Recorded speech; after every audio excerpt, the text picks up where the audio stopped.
Bismillahirrahmanirrahim. Welcome to another class of logic and critical thinking. Dear students, today we will be discussing constructing formal proofs of validity. Dear students, when constructing a formal proof of validity, we actually aim to demonstrate through a series of steps that the conclusion logically follows from the premises that are based on the rules of inference. This process requires applying established rules like the ones we discussed in the last class, hypothetical syllogism and modus tollens, in a methodological way. Now, there are some steps that are followed to construct a formal proof. The very first step is to identify the premises. You have to start by clearly identifying all the premises in the argument. These are the statements that are assumed to be true for the purposes of the proof. The second step is to identify the conclusion. State the conclusion that you need to prove logically, to prove logically follows from the premises. Then apply the rules of inference, using the appropriate rules of inference to derive conclusion. Now, each step in the proof should follow logically from the previous ones.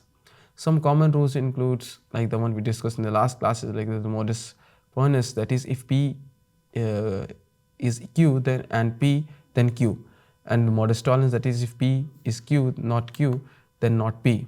Then we have disjunctive syllogism, that is, if P or Q and not P then Q. Now, without each logical step, we have to be very much careful and we have to be very much sure about the fact that if the logical sequence is not followed, then we will not be able to arrive at the conclusion. We should be clear about the rules that we are applying in each step and ensure that the reasoning is valid. For example, let me share an instance of a simple formal proof.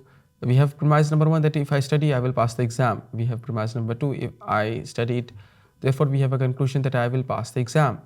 So the formal proof will be that if I study, I will pass the exam based on premise number one. I studied based on premise number two, therefore I will pass the exam. We have arrived at this conclusion by the modus ponens methodology. That is, if P leads to Q and P then Q. In this proof, the conclusion follows directly from the premises using the method that I have just discussed with you. Now, let us construct some more extended formal proofs. Once you understand basic formal proofs, you can build more extended formal proofs that involve multiple steps and different rules of inference. In these proofs, the reasoning often requires combining rules and steps in a structured way. Now, there are a few steps that are involved in constructing extended formal proofs. The very first is to break down the argument, that is, identifying all the premises and how they interact. Sometimes you may need to combine several premises or intermediary conclusions to arrive at the final conclusion. In extended proofs, you often need to combine more than one rule of inference in a logical sequence.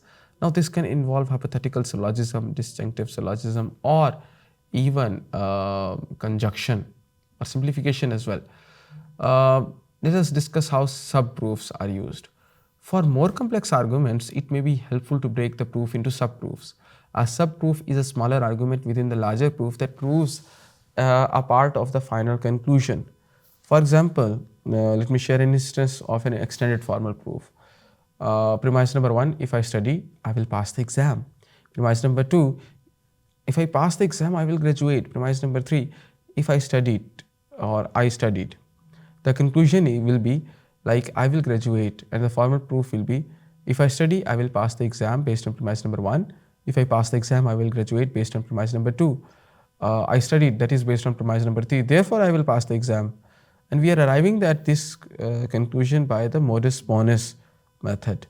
Therefore, I will graduate. And we are arriving at this final conclusion by hypothetical syllogism. Now, in this proof, we chain actually two rules of inference, the modus ponens and the hypothetical syllogism. First, we use the modus ponens to derive that we will pass the exam. Then, using the hypothetical syllogism, we show that the passing the exam leads to the graduation. Now, let us see example of expanding the rules of inference in proof. Let us extend our formal proofs using replacement rules. The argument. Premise number one, if I study, I will pass the exam. Premise number two, it is not true that I will study or I will pass the exam. The conclusion will be I will not study. We can use the De Morgan's law or other rules of inference to construct the proof here in this very particular case. If I study, I will pass the exam, premise number 1. Not I study or I pass the exam, that is premise number 2. Therefore, not I study and not I pass the exam. We are arriving at this conclusion using the inference method of the De Morgan's law. We have a simplification form as well.